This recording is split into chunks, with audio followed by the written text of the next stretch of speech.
வணக்கம். அவர்தான் சென்னை எழும்பூரில் இருக்கக்கூடிய சிஎம்டிஏ வளாகத்தில் உள்ள டாஸ்மாக் தலைமை அலுவலகத்தில் அமலாக்கத்துறை அதிகாரிகள் 2வது நாளாக இன்றும் சோதனையில் ஈடுபட்டு வருகின்றனர்.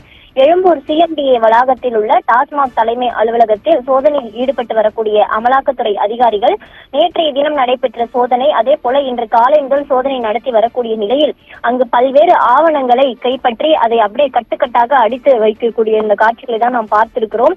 சென்னை எழும்பூரில் இருக்கக்கூடிய டாஸ்மாக் தலைமை அலுவலகத்தில் அமலாக்கத்துறை அதிகாரிகள் 2வது நாளாக சோதனையை மேற்கொண்டு வருகின்றனர். குறிப்பாக இந்த சோதனையின் பின்னணியை பொறுத்தவரையில் கரூரில் மின்சாரத்துறை அமைச்சர் செந்தில் பாலாஜி ஆதரவாளராக இருக்கக்கூடியவரது வீடு, அவர்களுக்கு தொடர்புடைய இடங்களில் அமலாக்கத்துறை அதிகாரிகள் நேற்றைய தினம் சோதனையில் ஈடுபட்டனர்.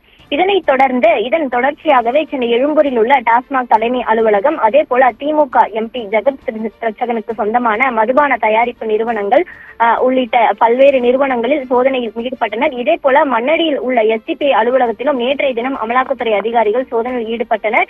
இந்த அமலாக்கத்துறையினரின் திடீர் சோதனையானது பெரும் பேசும் பொருளாகவே மாறியிருக்கிறது. இந்த நிலையில் 2வது நாளாக டாஸ்மாக் அலுவலகத்தில் அமலாக்கத்துறை அதிகாரிகள் சோதனையில் ஈடுபட்டு வருகின்றனர். குறிப்பாக இந்த சோதனையின் போது பல்வேறு ஆவணங்கள் கைப்பற்றப்பட்டிருக்கிறது. சிஎம்டிஏ வளாகத்தில் இருக்கக்கூடிய டாஸ்மாக் தலைமை அலுவலகத்தில் 5ஆம் தளம் மற்றும் 4ஆம் தளத்தில் அமலாக்கத்துறை அதிகாரிகள் 2வது நாளாக தொடர் சோதனையில் ஈடுபட்டு வருகின்றனர். இந்த சோதனையின் போது கிடைக்கப் பெற்றிருக்கக்கூடிய அந்த ஆவணங்கள் அனைத்துமே அடுக்கி வைக்கப்பட்டிருக்கின்றன. பல்வேறு ஆவணங்கள் அடுக்கி இருக்கிறது. குறிப்பாக இந்த ஆவணங்களை வைத்து அங்கு இருக்கக்கூடிய அதிகாரிகளிடமும் அமலாக்கத்துறை அதிகாரிகள் விசாரணை மேற்கொண்டு வருவதாக தகவல்கள் வெளியாகி இருக்கிறது. குறிப்பாக இந்த ஆவணங்களை வைத்து விசாரணை நடைபெற்று வரக்கூடிய நிலையில் இன்னும் என்னென்ன விவரங்கள் கைப்பற்றப்பட போகிறது, அதே போல அதிகாரிகள் இன்னும் என்னென்ன அமலாக்கத்துறை அதிகாரிகள் கேட்கக்கூடிய கேள்விகளுக்கு பதில் சொல்லி இருக்கிறார்கள் என்பதை வைத்துதான் அடுத்த கட்ட சோதனையானது நடைபெற இருக்கிறது.